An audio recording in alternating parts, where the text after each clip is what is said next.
tôi gần như đi bộ cứ 100 mét là đi không nổi, đau hút cái chân không đi nổi.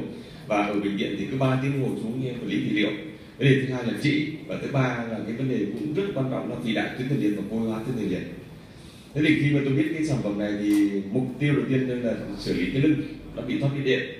Nhưng mà điều kỳ diệu là sau 1 tháng đầu tiên thì cái trị nó hết.